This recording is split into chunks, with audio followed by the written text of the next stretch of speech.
여러분 안녕하십니까? 생생매거진 오늘 박은정입니다. 최근 8년간 출생 기록은 있는데 출생 신고가 되지 않은 영유아가 전국적으로 2,200여 명, 대구와 경북에서는 각각 83명과 98명인 것으로 확인됐습니다. 감사원이 위험도가 높은 1%를 선별해서 조사했는데 이미 최소 3명은 숨진 것으로 파악이 됐죠. 병원에서 태어난 신생아는 예방접종을 위해서 임시 신생아 번호가 부여되고요. 질병관리청은 이 임시 신생아 번호에 출생일과 성별, 출생병원, 보호자 인적사항 등을 기록해 두었다가 출생신고가 되면 주민등록번호로 전환해서 예방접종 이력을 관리합니다. 출생신고가 되지 않으면 신생아 번호로만 존재하는 이른바 유령아동이 되는 건데요. 정부는 이들 아동의 소재와 안전을 확인하는 한편 태어난 아이가 출생신고에서 누락되지 않도록 출생통보제와 익명으로 출산할 수 있게 지원하는 보호출산제를 도입하기로 했는데요. 출생신고가 되지 않은 아이는 방임이나 학대 위기에 놓이기 쉽습니다. 귀한 아이들이, 귀한 생명들이 건강하고 안전하게 자랄 수 있도록 정부와 정치권이 제도적인 기반을 서둘러 마련해야겠습니다. 6월 23일 금요일 생생매거진 오늘 먼저 안동과 포항 울릉 연결해서 그곳의 소식과 날씨 듣겠습니다. 안동입니다. 금요일인 오늘 안동은 맑은 날씨가 펼쳐집니다. 다만 대기 불안정으로 북부 내륙 지역에는 늦은 오후에 소나기가 내리는 곳이 있으니 유의해 주시고요. 오늘 안동의 낮 기온은 29도로 어제보다 조금 올랐고 대부분 지역에서 30도를 웃돌겠습니다. 한편 모레부터는 전국이 장마철에 돌입합니다. 올해 장마는 전국 동시 시작으로 모레 밤부터 점차 비가 내리기 시작해 안동과 영주 내륙으로는 비가 내리는 지역이 일요일 밤부터 확대될 전망입니다. 봉화군이 봉화양수발전소 유치 범군민 추진위원회 출범식을 갖고 본격적인 유치 활동에 나섰습니다. 추진위는 총 400여 명으로 구성되는데요. 앞으로 추진위는 군민의 유치 의사가 양수발전소 선정에 결정적인 영향을 미치는 만큼 추진위원회를 중심으로 사업의 중요성과 필요성을 홍보하고 군민의 자율적인 유치 의사 조성에 집중할 방침입니다. 한편 봉화군은 소천면 두읍리와 남해룡리 일대에 500메가와트 규모의 양수발전소 건립을 추진하고 있습니다. 이번 사업은 총 사업비 1조 원이 투입되는 봉화군 역대 최대 규모의 국책 사업이고요. 양수발전소가 봉화에 들어서면 6,000명 이상의 직간접적 고용 효과가 있을 것으로 기대됩니다. 지금까지 안동이었습니다. 이어서 포항입니다. 오늘은 오랜만에 맑은 하늘이 드러났습니다. 햇볕이 매우 강하게 내리쬐면서 자외선 지수 매우 높은 수준 보이겠는데요. 그늘을 잘 활용하시고 차단제 잘 발라주셔야겠습니다. 한낮 기온은 포항이 26도로 어제와 비슷하겠습니다. 내일까지 대체로 맑은 날씨 이어지다가 일요일 밤부터 전국에 장맛비가 내리기 시작하겠습니다. 대비해 주시기 바랍니다. 모레는 6.25 전쟁 제73주년을 맞는 날인데요. 6.25 전쟁의 최후 보루였던 포항의 호국 역사를 알리는 다양한 기념 행사가 포항에서 열립니다. 내일과 모레 포항문화예술회관에서 포항 형상강권역 호국역사 문화제가 개최되는데요. 우선 내일은 돌아오지 않는 해병과 포화 속으로를 상영하는 호국영화제가 준비돼 있고요. 모레는 기념식과 역사학자 심용환의 역사특강, 가수 김연자 등이 출연하는 호국음악제 등이 진행됩니다. 또 포항시 제향군인회 청년단은 6.25 전쟁 특별 사진전을, 포항시 제향군인회 여성회는 6.25 전쟁 상기 주먹밥 체험 행사를 준비하고 있습니다. 6.25 전쟁의 역사적인 의의를 되새기고 선조들의 고귀한 희생을 기억하는 뜻깊은 자리가 마련됐는데요. 이번 행사에 많은 분들이 관심 가져주셨으면 좋겠고요. 앞으로도 보훈 가족들의 예우를 받는 환경이 잘 조성됐으면 좋겠습니다. 지금까지 포항이었습니다. 이어서 울릉입니다.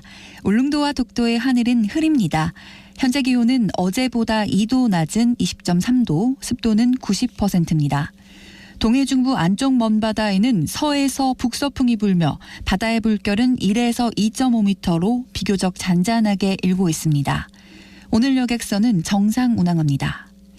울릉도와 포항을 연계한 동해바다 백길 따라 울렁울렁 울팡투어 관광상품이 경상북도 대표 관광상품 권역 연계형 상품 왕중왕전 결승전에 올랐습니다. 경북 대표 관광상품 왕중왕전은 코로나19 엔데믹 이후 회복하고 있는 관광 수요와 관광 트렌드 변화에 따른 경북만의 차별성 있고 특화된 여행 상품 발굴을 위해 올해 처음으로 기획됐는데요.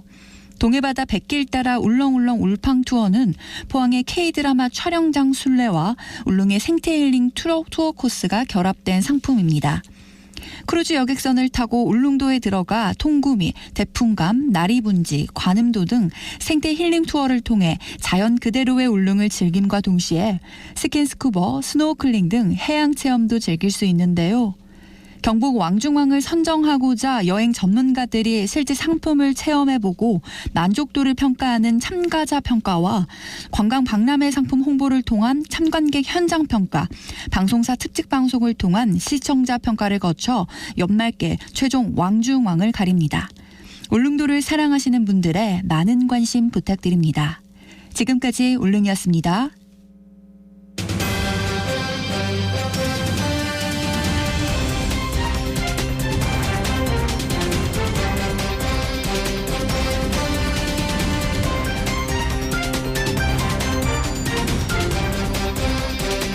(11시 11분) 지났습니다.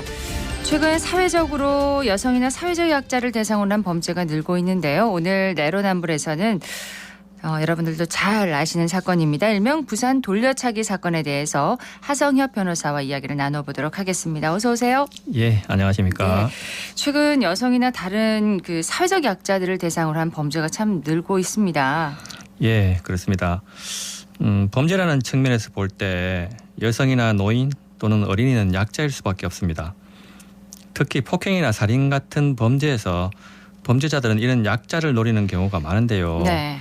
갈수록 사회적으로 경쟁이 심해지고 또 사람보다는 물질적인 재화를 더 가치 있는 것으로 인식하다 보니 범죄를 저지르는 일에 대해서도 둔감해지는 것 같습니다. 그 일명 부산 돌려차기 사건도 그런 사건 중 하나로 볼 수 있겠습니다. 네, 부산 돌려차기 사건 좀 간략하게 정리부터 좀 해주십시오. 예, 가해자가 지난해 5월 22일 부산시 부산 진구에 있는 한 오피스텔 승강기 앞에서 귀가하려던 피해자 여성의 머리 부위를 돌려차기 방식으로 발로 찬 사건입니다.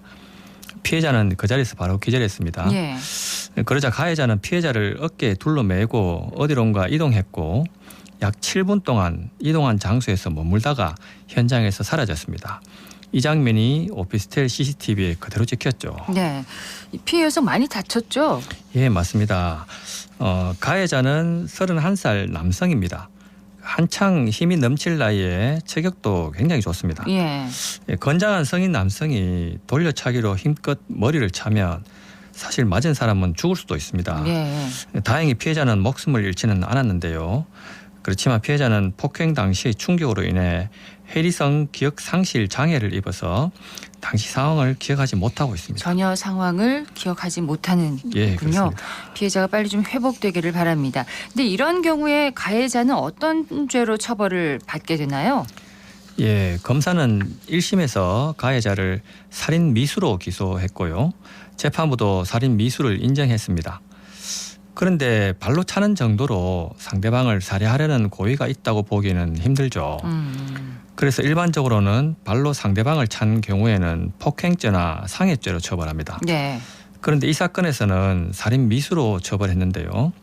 일반적으로 발로 차서 폭행한 경우와는 다르다고 본 것이죠. 이유가 있겠죠? 그렇습니다. 우선 가해자는 30대 초반인 건장한 남성입니다.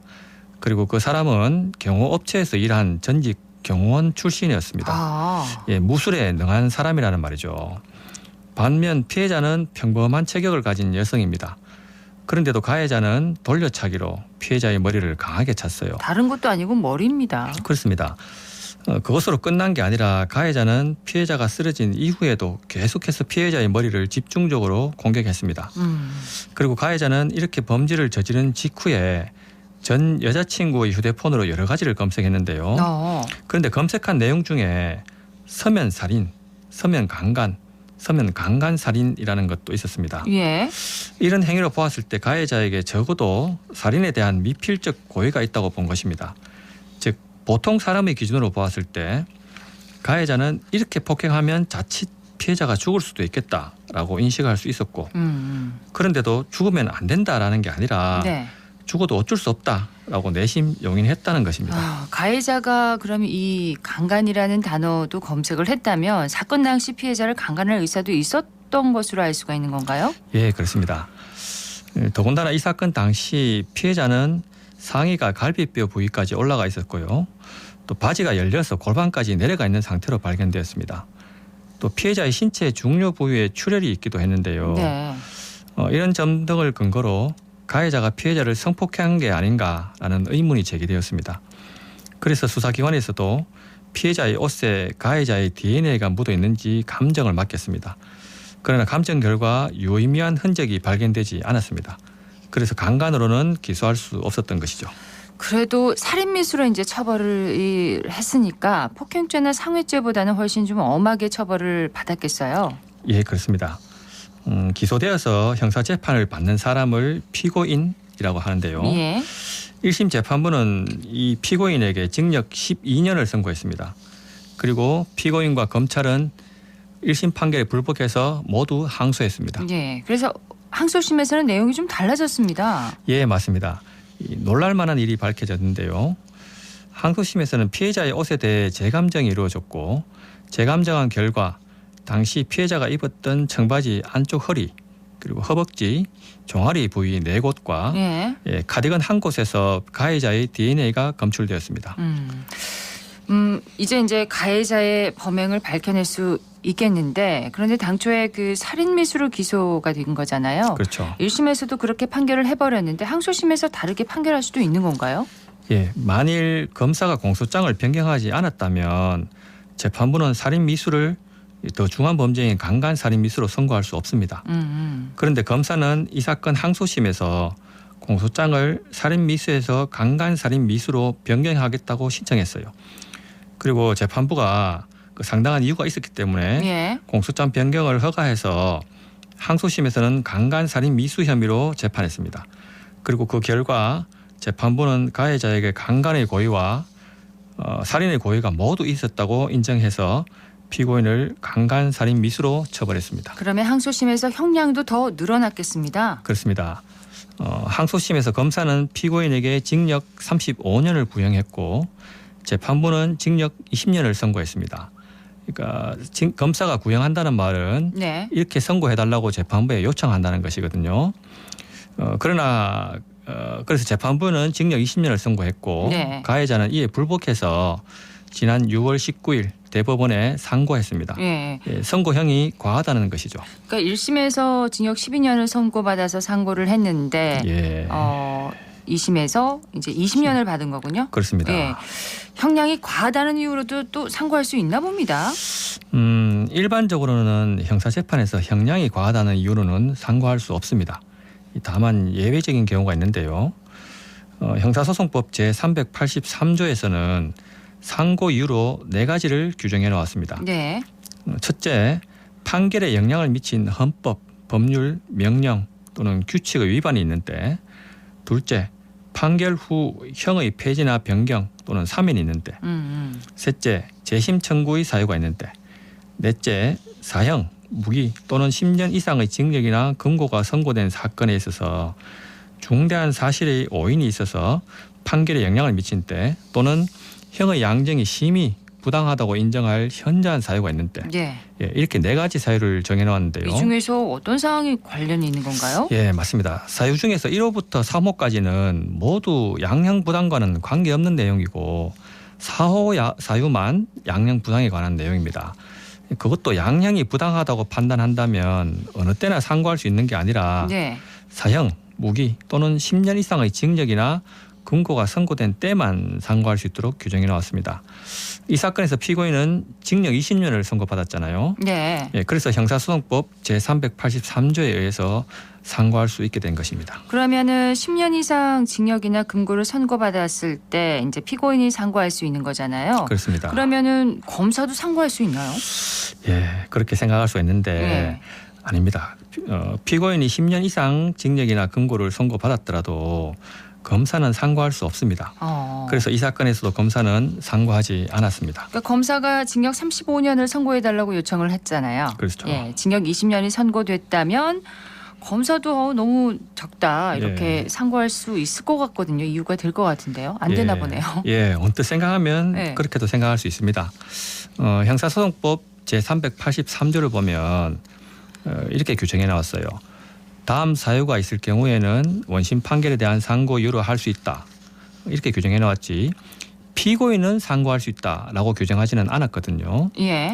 그래서 사형, 무기 또는 10년 이상의 징역이나 금고가 선고된 사건에서는 누구든 상고할 수 있다라고 해석할 여지도 있습니다. 그럼 검사도 할 수 있는 건가요? 그렇죠. 이렇게 보면 그렇게 생각할 수 있죠. 그러나 대법원은 형사소송법이 양형 부당을 상고 이유로 삼을 수 있도록 한 이유는 무거운 형이라고 할 수 있는 사형, 무기 또는 그 10년 이상 징역이나 금고를 선고받은 피고인의 이익을 한층 두텁게 보호하고 양형 문제에 관한 권리 구제를 최종적으로 보장하려는 데 있다.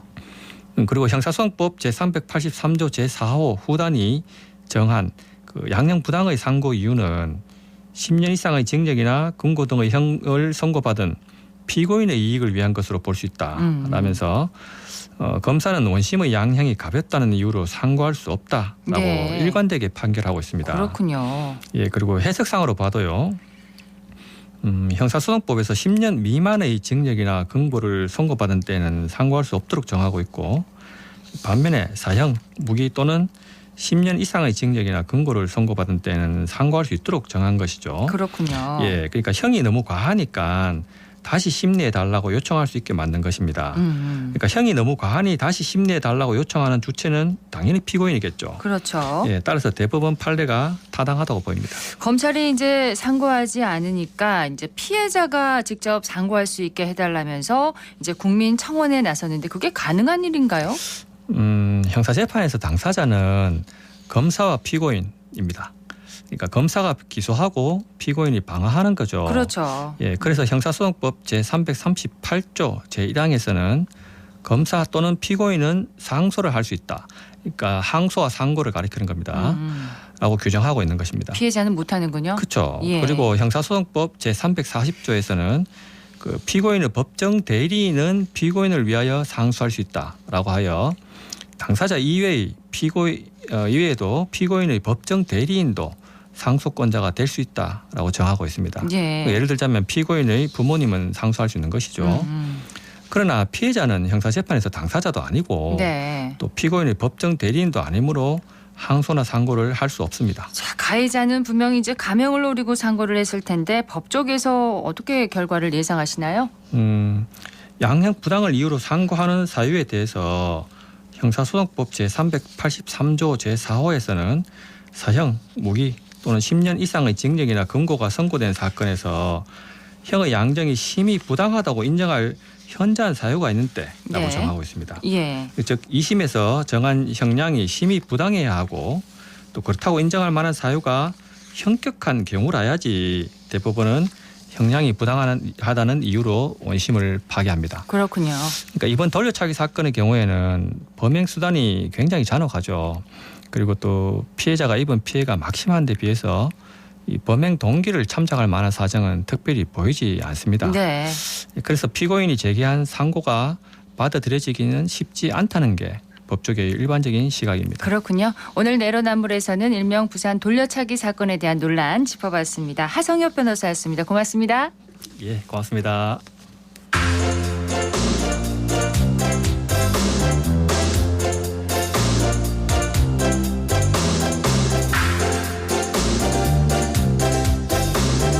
(11시 24분입니다) 이번 주 일요일 6.25 전쟁이 일어난 지 73년이 되는 날입니다. 호국 영령의 넋을 기리고 전쟁의 아픔에 대해 생각해 볼 수 있는 낙동강 승전기념관 현장에 서유리 리포터가 다녀왔습니다. 안녕하세요. 네, 안녕하세요. 대구 남구에 위치한 낙동강 승전기념관은 6.25 전쟁에서 중요한 역할을 했던 낙동강 전투의 승리를 기억하기 위해 지어진 곳입니다. 1층과 2층 전시실에서는 낙동강 전투의 전개 상황과 전쟁 당시에 사용했던 물품을 재현해 놓은 걸 볼 수가 있고요. 3층에서는 무료로 VR 체험도 해볼 수 있는데요. 현장 소리와 백혜영 문화관광 해설사 이야기 들어보시죠. 낙동강에서의 중요한 전투를 보여주는 곳이 바로 이곳 1층인데요. 빨간 단추 같은 것은 우리 낙동강 전투에서도 치열하게 전투가 벌어진 곳을 이렇게 상징적으로 만들어 놨습니다. 낙동강 전투가 벌어진 곳이 다 그 물줄기를 따라서 쭉 있네요. 네, 그렇습니다. 낙동강 승전기념관은 낙동강 전투의 한국 전쟁에서의 굉장히 중요한 역할, 전쟁에서의 마지막 보루, 거기에 중요한 전투를 소개를 해줬고 학생들에게 안보 교육뿐만 아니라 우리가 낙동강 전투의 중요성을 잊지 말자고 1979년에 문을 연 호국 교육 현장입니다. 6.25 전쟁의 그 전개를 또 궁금해하시고 6.25 전쟁이 나기 전에 국내 정세 그리고 가장 이곳에서는 중요한 것은 낙동강 전투의 그 전개 상황, 우리 대구를 중심으로 해서 안동이나 상주, 외관, 영천, 포항까지 그런 곳에 어떠한 전투가 있었는지 그런 걸 궁금해하십니다. 그리고 또 고향이 그쪽이신 분은 6.25 전쟁 당시에 영천에서 또 안강에서 포항에서 어떻게 했다는 것을 또 생생하게 말씀을 해주셔서 저희들도 많이 도움이 되죠. 고귀하게 희생되신 분들을 한 번 더 생각해보고 내가 어떤 위치에서 나라를 위해서 또 나를 위해서 해야 되는지 한번 생각해볼 수 있는 그런 공간인 것 같습니다. 1950년 6월 25일 일요일 새벽 북한은 기습적으로 남으로 침입해서 3일 만에 수도 서울이 함락됩니다. 이후 2달 정도 계속 아래로 내려오다가 낙동강 전투를 계기로 전세가 역전되는데요. 네. 그래서 이 낙동강 전투가 중요한 겁니다. 기념관을 방문한 시민들의 이야기 들어봅니다. 남구 사는 주민이고요. 이제 곧 6.25 전쟁 기념일이 다가오고 해서 들러봤는데 제가 학생 때 배웠던 내용들을 정말 오랜만에 떠올려 보는 계기가 되었고요. 낙동강 전투라는 거에 대해서는 이 전투가 우리나라 거의 80~90%가 점령되었던 것을 이제 극복해낸 전환의 계기가 된 그런 전투라는 거를 좀 자세히 알게 되어서 기념관이 생길만 하구나 하고 느꼈습니다. 3층에는 무료로 VR 체험하는 공간이 있다고 해서 와봤는데 이 전투함이랑 전투기 체험 해볼 수가 있었고 전투기 타고 대구 시내 전경을 다 둘러볼 수도 있고 저기 멀리 있는 칠곡까지도 가볼 수 있어서 재밌었습니다. 저는 수성구에 살고 있는 구도은입니다. 여기 앞산 등산하러 친한 언니랑 왔는데 참전 용사들이 입었던 옷이나 이제 사용했던 미사일 같은 것들이 전시가 되어 있으니까 특히 중학생 아들이 나가서 전쟁을 했다는 거에 더 좀 마음이 많이 아팠고 VR 체험장 와서는 실제로 내가 미사일도 쏘아보고 그렇게 전쟁을 하는 그런 거를 경험해보니까 그분들이 지키기 위해서 얼마나 애쓰고 노력하셨는지에 대해서 한 번 더 생각하게 된 것 같아요. 전시관을 둘러보면서 자유와 평화의 소중함을 다시 한번 느낄 수 있었는데요. 그렇습니다. 네, 윤철환 관장의 이야기 이어서 들어봅니다. 6.25 전쟁 관련해가지고 우리가 이 사진 특별 전시전도 지금 개최하고 있고 또 6.25 전쟁 때 당시에 먹던 그 음식을 먹는 재현할 수 있는 6.25 음식 시식회도 저희들이 6월 24일부터 6월 26일까지 낙동강 성전 기념관에서도 하고 각 구군의 주요 지역에서 행사를 다방면에서 개최하고 있습니다. 평화를 원하거든 전쟁을 기억하라는 말이 있습니다. 지금 안보 현장이라든지 전쟁의 현장 이런 곳들이 잊혀진 곳이 되고 있습니다. 그렇지만은 이걸 잊을 수가 없습니다. 그래서 우리 모두가 나라를 위해서 희생하신 분들에 대해서는 우리가 하여튼 존중을 해야 되고 그분들의 넋을 이루하고 잘 모셔야 된다고 생각하고 미래 세대도 국가를 위해서 또는 희생과 봉사를 하신 분들은 존경받는 사회가 돼야 우리가 선진국이 되지 않겠습니까? 여기 그 낙동강 성전 기념관은 위치가 굉장히 좋습니다. 앞산 공원 안에 위치하고 있고 365일 동안 무료로 운영을 합니다.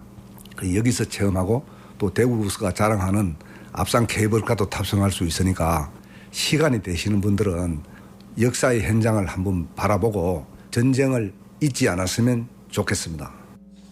낙동강 승전기념관은 매일 오전 10시부터 오후 5시까지 운영됩니다. 한번 방문해 보시면 좋겠습니다. 서유리 리포터 잘 들었습니다. 네, 고맙습니다.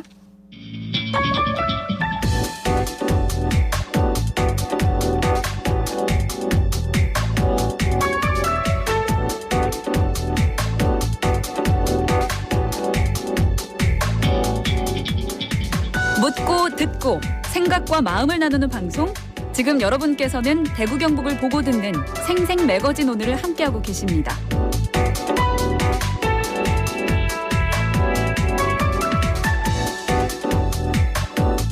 11시 30분입니다. 기자의 눈으로 지역의 현안과 이슈를 들여다보는 시간입니다. 영남일보 서민지 기자와 함께합니다. 어서 오십시오. 네, 안녕하세요. 자, 오늘 어떤 얘기를 해볼까요? 네, 대구권 대학들이 모조리 글로컬 대학 30 사업에서 고배를 마셨습니다. 학력 인구 감소로 대학의 무한 혁신을 요구하는 시대에서 냉혹한 현실을 마주했습니다. 그러네요. 먼저 글로컬 대학 30 사업에 대해서 설명을 해주시죠. 네, 글로컬 대학 30은 교육부에서 주관하는 공모 사업입니다. 과감하게 혁신하는 지방대를 글로컬 대학으로 지정해서 대학 한 곳당 5년간 1,000억 원을 지원합니다. 지난 20일에 교육부와 글로컬 대학위원회가 2023년 글로컬 대학 예비 지정 평가 결과 총 15개 대학 혁신 기획서가 선정됐다고 밝혔고요. 또 이들 대학에 대해 9월까지 지자체, 산업체 등과 함께 혁신 기획서에 담긴 과제를 구체화하는 실행 계획서를 받아 평가한 뒤에 10월 중에 10개 안팎의 글로컬 대학을 최종 선정하게 됩니다. 네, 조금 전에 말씀하셨다시피 이제 이 사업에서 대구권 대학들이 모두 예선에서 이제 탈락한 거죠. 네, 우리 지역 빅3 대학이죠. 경북대, 영남대, 계명대가 모두 고배를 마셨습니다. 부산대 및 부산교대, 순천대, 순천향대, 울산대, 전남대, 전북대, 충북대 및 한국교통대 등 총 15곳은 선정됐지만 우리 지역 3곳 대학은 모두 떨어졌습니다. 예선 탈락의 여파가 충격이 클 것 같습니다. 네, 그럴 수밖에 없습니다. 글로컬 대학으로 지정되면 학교당 연간 200억 원씩 5년간 1,000억 원을 지원받을 수 있고요. 또 중앙부처 대학 재정 지원 사업 선정 시에는 가점과 예산 인센티브를 부여하는 등 혜택이 아주 직접적이고 광범위합니다. 가뜩이나 학령 인구가 줄어서 생존을 위협받고 있는 비수도권 대학으로서는 서화를 걸어야 할 만큼 중요한 사안으로 인식되고 있습니다. 네. 이번에 예비로 지정된 대학 중에 유독 국공립대가 많이 보입니다. 네, 15곳 중 8곳이 국공립대입니다. 또 8곳 중 4곳은 부산대와 부산교대, 강원대와 강릉 원주대 등 통합 이슈를 혁신안으로 제시했거나 경상국립대처럼 통합대학을 이미 출범시킨 대학입니다. 다만 우리 지역 국공립대인 경북대는 대구교대와 통합 없이 단독 신청을 했고요. 결과는 좋지 않았죠. 그러네요. 영남대와 계명대는 국공립대가 아니지만 지역의 대표 대학으로서 선정 기대가 좀 높았을 것 같습니다. 네, 영남대는 영남이공대와 통합하는 방안을 기본 골자로 하고 무종공 등 혁신안을 준비했었습니다. 여기에 지난 15일에 화상 대면 평가도 무사히 마치면서 기대를 걸었었지만 아쉽게 탈락했습니다. 또 계명대도 이번 예비 선정에 어느 대학보다 기대가 컸다고 하는데요. 계명대는 사립대 통합안을 교육부가 주문하는 대학 간 장벽 허물기의 핵심으로 판단했고요. 계명 문화대와의 통합 추진에도 사활을 걸었지만 고배를 마셨습니다. 이 세 곳 대학 외에 다른 대학들의 상황은 어떻습니까? 경일대와 대구 가톨릭대, 대구대가 지난달 경북 글로컬 대학 추진을 위한 협약을 체결하고 연합대학을 만들겠다고 뜻을 모으긴 했습니다. 그런데 교육부의 글로컬 대학 신청은 단독 또는 통합 양식으로만 할 수 있다고 알려지면서 잡음이 발생했고요. 결국 3개 대학이 같은 내용의 혁신 계획서를 제출해서 각각 서면 평가를 받는 이례적인 상황이 연출됐습니다. 연합대학이 안 됐군요. 네, 대학가에선 대학 간 벽 허물기도 좋지만 신청 양식에도 없는 모델을 고집하는 자충수를 두면서 예비 지정에서 탈락하는 결과를 초래했다는 비판적인 시선을 보내고 있죠. 이번 결과에 대해서 대학들의 반응이 궁금하네요. 불만이 많습니다. 이번에 예비 지정된 대학들이 대학과 지역의 동반 선장 모델을 선도하자는 그런 글로컬 대학 취지에 부합하는지 의구심이 든다는 의견도 있고요. 또 신입생 모집에서 수백 명이 미달한 대학이라거나 학생 수가 수가 수백 명에 불과한 대학이 후보 명단에 이름을 올리니까 선정 기준이 무엇인지도 모르겠다는 비판도 있습니다. 그렇군요. 게다가 사실상 학생들이 대구권 지역에서 가장 선호하는 소위 빅3 대학이 모두 탈락했다 보니 좀 김 빠지는 부분도 있습니다. 결과를 납득하지 못하는 그런 분위기네요. 네, 물론 지역 대학 준비도 아쉽기는 했지만 평가 기준도 추상적이기는 합니다. 혁신성을 평가받는 것이거든요. 탈락 대학들이 쉽게 수긍하지 못하는 이유이기도 한데 교육부와 글로컬 대학위원회도 지정 기준을 좀 더 명확히 할 필요는 있습니다. 네. 대구권으로 묶이는 경산 소재 대학 이외에 경북 지역 대학들은 좀 많이 선정이 됐더라고요. 네, 그렇습니다. 다행히도 안동대와 경북도립대, 포항공대, 한동대가 이번 예비 지정 대학 명단에 이름을 올리면서 체면 치레를 했습니다. 전국 광역지자체 가운데 경북에서만 4곳으로 가장 많이 선정됐습니다. 네, 이곳 대학들은 어떤 점에서 높이 평가를 받았을까요? 한동대는 배워서 나누는 교육으로 로컬의 글로벌화를 선도하는 대학을 비전으로 삼고 교육혁신과 지역혁신 또 글로벌 혁신을 3대 혁신 전략으로 제시해서 예비평가를 통과했습니다. 그리고 안동대와 경북도립대는 국공립대 통합 및 전통문화 기반 인문 특성화를 통해서 세계적인 대학으로 대도약이라는 슬로건으로 혁신 기획서를 공동 제출했었고요. 네. 지역 특화 분야 집중 육성과 지역 사회와의 상생 성장, 또 우리나라 인문의 세계화 도전으로 문화 한류 창출 등의 부분에서 높게 평가받았습니다. 또 포스텍은 연구 역량과 혁신적인 융복합 교육, 또 자체적으로 우수한 R&D 역량 등이 높은 점수를 받은 걸로 평가받습니다. 대구권과는 분위기가 많이 다르겠습니다. 네, 축제의 분위기죠. 대학들은 크게 환영하면서도 최종 선정까지 총력을 기울이겠다는 입장입니다. 네. 자, 경북에서 이렇게 전국 최다 4개 대학이 이렇게 이번에 선정된 데는 경상북도 차원에서의 어떤 역할이나 노력도 컸다고 들었습니다. 네, 경북도는 올해 전국에서 처음으로 지방시대 정책국을 신설했는데요. 준비 과정에서 국공립대 통합과 산무, 교육혁신, 또 로컬의 글로컬화 등 파격적인 혁신안을 추진했습니다.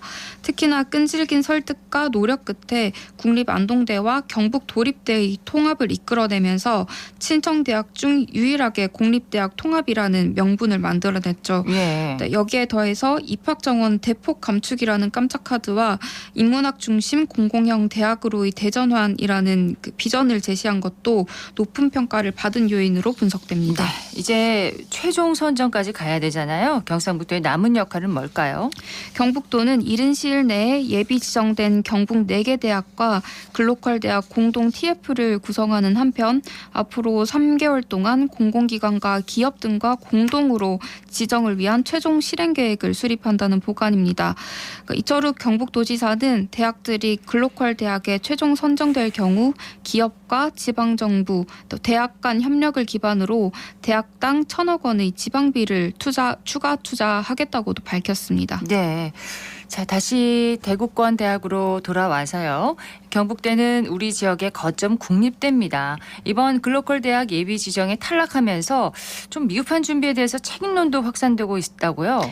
네, 경북대의 혁신안이 대학 현실과 상충하면서 글로컬 대학 입성에 실패했다는 지적이 적지 않습니다. 이번 예비 지정 결과를 보면 전국 지방 거점 국립대 9곳 중 6곳이 이름을 올렸습니다. 네. 탈락한 곳은 경북대, 제주대, 충남대뿐입니다. 그렇군요. 같은 그 지방 거점 국립대잖아요. 이렇게 결과가 달랐던 이유가 뭘까요? 충남대 및 한밭대는 통합을 혁신안에 포함했지만 발표 직전에 이를 번복하면서 예비 명단에 오르지 못한 것으로 알려집니다. 반면 예비 지정을 받은 국립대 6곳의 혁신 이슈는 당연히 통합이었고요. 예. 충북대와 한국교통대, 부산대와 부산교대, 강원대와 강릉 원주대 등입니다. 상황이 이렇다 보니 지역사회에서는 경북대가 국립대 통합이 곧 혁신이라는 교육부의 주문을 제대로 파악하지 못한 것이 아니냐는 그 비판 여론도 일고 있습니다. 이렇게 보니까 교육부 측에서 통합에 초점을 많이 맞춘 듯한 느낌이 드는데 이렇게 통합에 초점을 맞춘 이유가 뭘까요?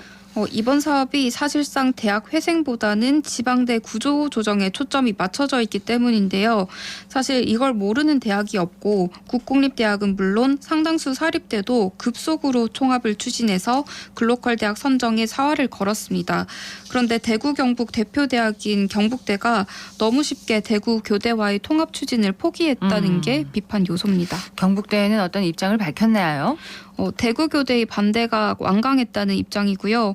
대구교대 총장이 전국교원 양성대 총장 협의회장을 맡고 있어서 협상 초기부터 선을 확실하게 그었고 또 연말 실시될 교대 총장 선거 후보자로 거론되는 이들도 반대 일색이어서 부산대와 부산교대 통합과는 다소 결이 달랐다는 해명입니다. 네. 그런데 통합 이슈 이외에도 경북대가 선택한 혁신안인 연구중심 대학 역시나 대학원생이 미달돼서 유지가 힘든 상황에서 나온 그런 엇박자 아이디어라는 지적도 있습니다. 그렇군요.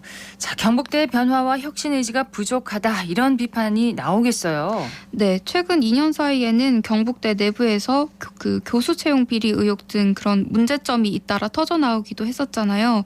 그렇죠. 지역 대표 대학임에도 각종 지원 정부 지원에만 안주해서 불거지는 여러 문제점에 제대로 대처하지 못하고 있다는 비판을 피할 수가 없겠습니다.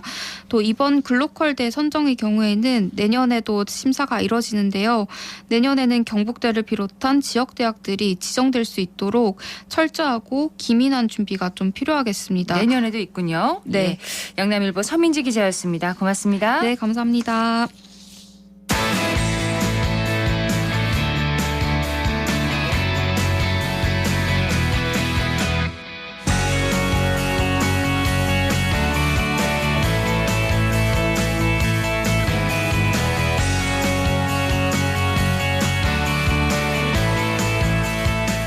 스포츠 현장 속으로 들어갑니다. 생생스포츠 대구신문의 석지훈 기자와 함께합니다. 안녕하세요. 네, 안녕하십니까. 오늘은 야구 말고 축구 소식부터 살펴보도록 하겠습니다. 지난 한 주 각급 대표팀의 경기가 아주 풍성하게 열렸습니다. 예고를 했었잖아요, 그때. 네, 그렇습니다. 클리스만 감독이 이끄는 성인 대표팀이 국내 친선 경기를 2차례 치렀고요. 항저우 아시안게임을 대비한 황선홍 감독이 이끄는 24세 이하 대표팀이 중국에서 중국 24세 이하 대표팀과 2경기를 치렀습니다. 마지막으로 17세 이하 대표팀이 태국에서 열리고 있는 U17 아시안컵에서 조별리그 3경기를 치렀습니다. 그렇습니다. 간단히 좀 정리부터 해주실까요? 네, 먼저 클린스만호는 지난 16일 부산에서 열린 페루 대표팀과의 경기에서 0대1로 패했습니다. 그리고 지난 화요일 대전에서 열린 엘살바도르와의 경기에선 1년 만에 터진 황의조의 선제골로 앞서 나갔습니다만 후반 막판 동점골을 허용하며 아쉽게 1대1 무승부에 그쳤습니다. 네. 대표팀은 A매치 기간 동안 최종 성적 1무 1패로 승리를 챙기지 못했습니다. 1승도 거두지 못한 건 참 아쉬운데 상대들이 강팀이었나요?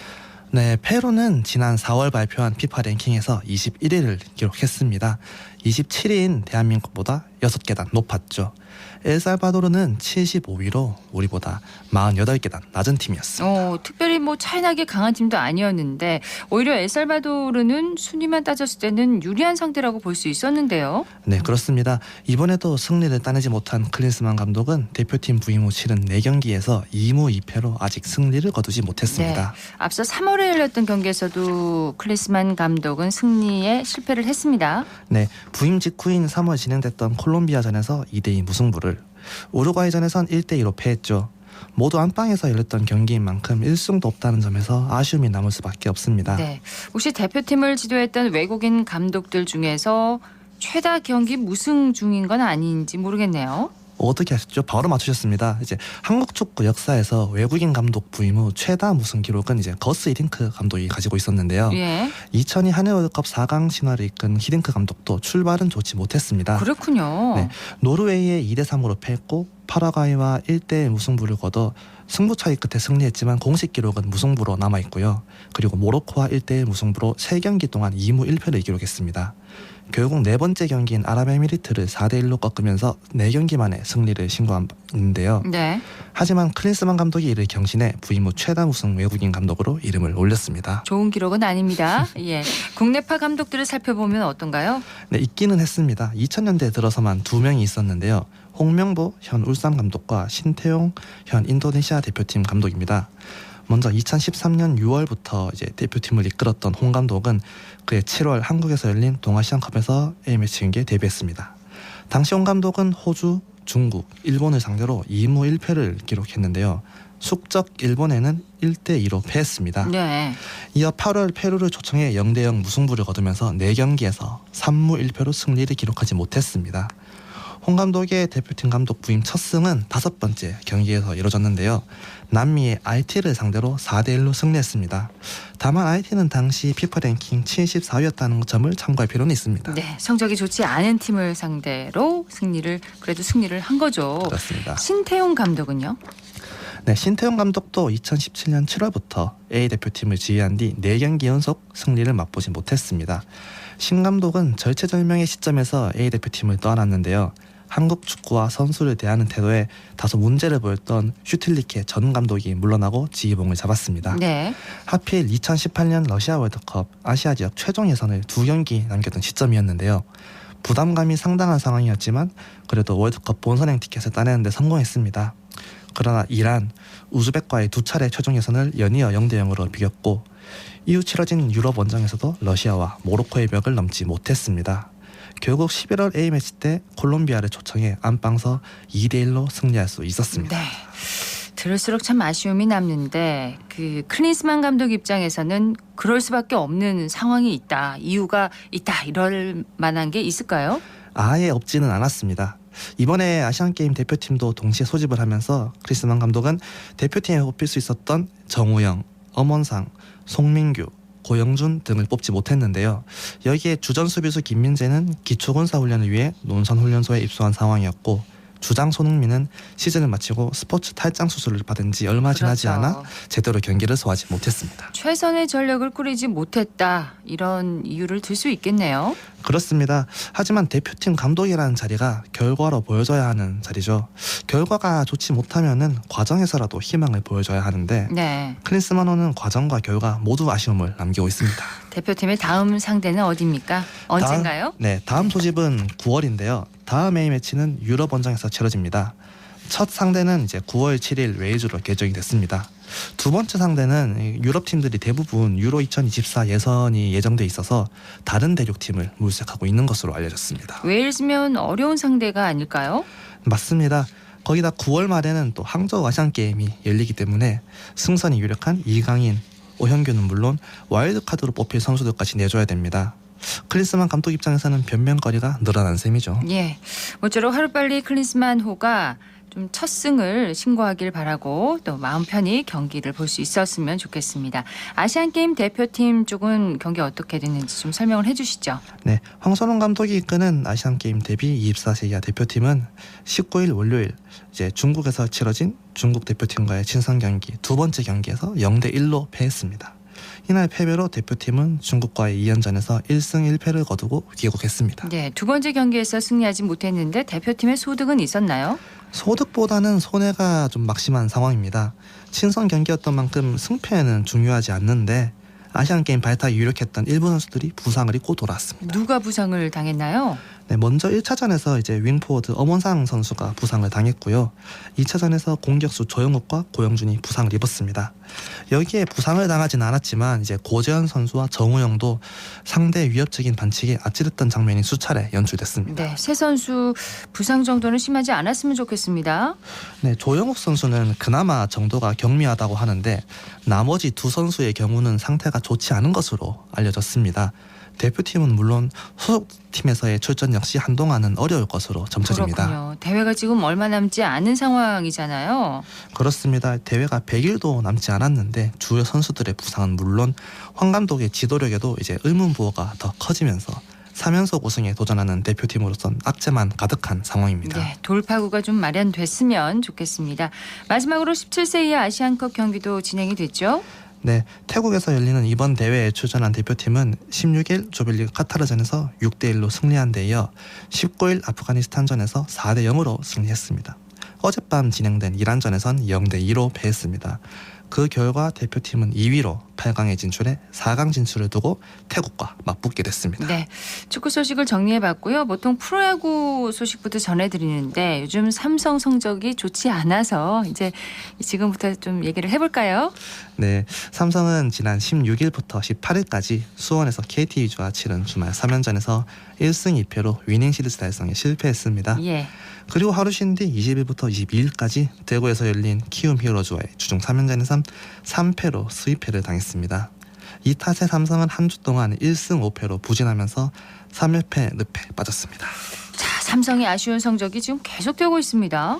네, 그렇습니다. 최근 패배가 늘어나면서 이제 하나와 최하위를 두고 겨루는 모양새입니다. 예, 최하위면 삼성이 10위를 기록한 적이 있었나요? 네, 2021년 4월 9일 이후로 삼성이 10위까지 떨어진 적은 없습니다. 당시도 시즌 초반이었던 것을 감안하면은 큰 문제는 아니었는데요. 네. 하지만 현재는 이제 시즌 중반에 접어드는 만큼 좀 문제라고 봐야 될 것 같습니다. 희망적인 부분을 좀 얘기를 해주세요. 네, 이제 주전 1루수 오재일의 끝물을 부진으로 적임자를 찾지 못하던 1루 자리를 포수 김재성이 대체했다는 점이 그나마 희망적인 것 같습니다. 방망이의 강점을 보이는 김재성이 지난주부터 1루에 기용되기 시작했는데 기대 이상으로 1루를 잘 지켜내면서 삼성의 몇 안 되는 희망으로 꼽히고 있습니다. 그렇군요. 삼성이 어서 반등했으면 좋겠습니다. 다음 상대팀은 어딘가요? 네, 삼성은 오늘부터 일요일까지 인천에서 SSG 랜더스와 주말 3연전을 치릅니다. 그리고 하루 쉰 뒤 27일부터 29일 목요일까지 부산에서 롯데자이언츠를 상대로 주중 3연전을 치를 예정입니다. 네. 자, 이어서 프로축구 소식도 살펴보겠습니다. 대구가 오랜만에 경기를 치른다고요? 네, 대구는 내일 7시 30분에 울산에서 울산현대와 K리그1 19라운드 원정 경기를 치를 예정입니다. 예, 오랜만에 대구 경기잖아요. 예, 어떻게 예상하십니까? 상대가 상대인 만큼 어려운 경기를 예상하고 있습니다. 상대 울산이 지금 리그 선두죠? 네, 그렇습니다. 그리고 순위를 떠나서 상대 울산의 짜임새가 너무 좋은데요. 18경기에서 40득점으로 최다 득점 1위 중이면서 동시에 27점으로 최소 실점 2위를 기록 중입니다. 예, 공수 모두 막강합니다. 네, 그렇습니다. 여기에 역대 3대 성적도 좀 아쉬운데요. 대구가 8승 14무 30패로 열세를 보이고 있습니다. 최근 10경기에서도 2승 3무 5패로 뒤지고 있습니다. 네, 어느 선수에게 좀 기대를 해볼까요? 네, 2주간 휴식을 취한 세징야가 한 건 해주기를 기대해야 될 것 같습니다. 또 대표팀에 다녀온 황재원 선수가 휴식을 취할 경우 이제 같은 포지션에 장성원 선수가 선발로 나올 확률이 높습니다. 오랜만에 성원 선수가 활약해주는 것도 기대할 수 있을 것 같습니다. 네, 생생스포츠 대구신문의 석지훈 기자와 함께했습니다. 고맙습니다. 네, 감사합니다.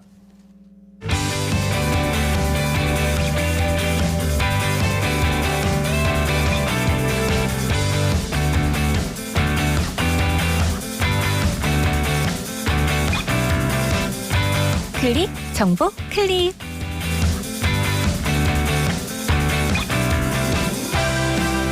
예년보다 6일 정도 늦은 장마가 오는 25일 일요일부터 시작되겠습니다. 일반적으로 장마철에는 연일 수시로 비가 많이 내린다고 알려져 있지만 최근에는 장마철의 강수 양상에 따라 강수량도 천차만별이라서 수시로 대비하는 것이 중요하겠습니다.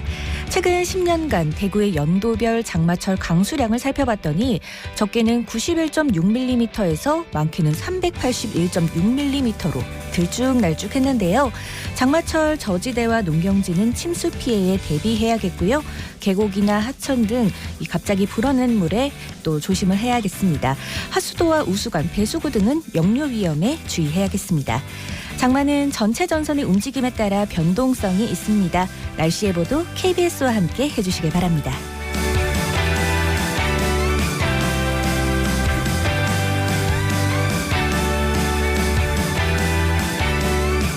10월에 열리는 2023 대구 정원 박람회를 앞두고 대구 도심 곳곳에서는 보기 드문 야생화와 나무 등이 조성되면서 이색적인 모습을 보이고 있습니다. 중구 국채보상로 구간에는 나무와 초하류 등을 심고 현무암 등 화산석도 배치해 주민들의 눈길을 끌고 있고요. 달서구는 편백나무 3,000그루를 심어 환경 조성에 나서고 있습니다. 무더위를 이겨내는 방법 중 하나로 감성과 테마가 있는 구군별 정원을 관람하시는 것도 좋겠네요.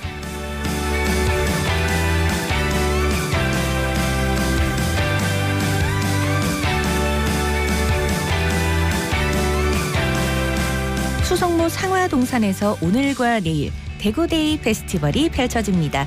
축제 첫날인 오늘은 대구의 역사와 인물, 예술을 소재로 스토리텔링형 주제공연 대구를 잇다가 펼쳐지고요. 내일은 대구 이곳은이라는 주제로 대구를 상징하는 키워드를 내세워 공연을 펼칩니다. 더불어 코리아 유스 댄스 챔피언십에 참가한 전국의 청소년 춤꾼들이 실력을 겨룬다고 하네요. 대구의 정체성을 역사와 인물을 소재로 표현하는 이번 대구데이 페스티벌 즐겨보시는 건 어떨까요?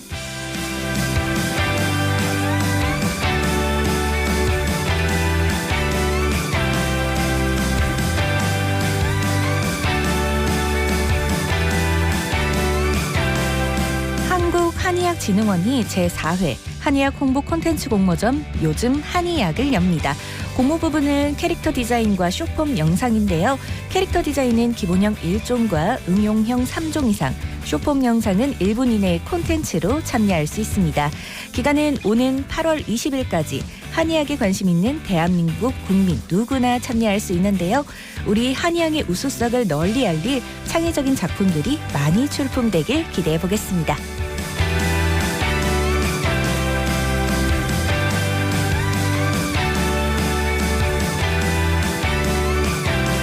여름철 무심코 차 안에 안경과 선글라스를 두는 분들 많으실 텐데요. 따로 보관하는 것이 좋겠습니다. 이 차 안의 건조함과 고열로 안경 렌즈 코팅막에 균열이 생겨서 시력 저하를 유발하고 자외선 차단도 되지 않는다고 하네요.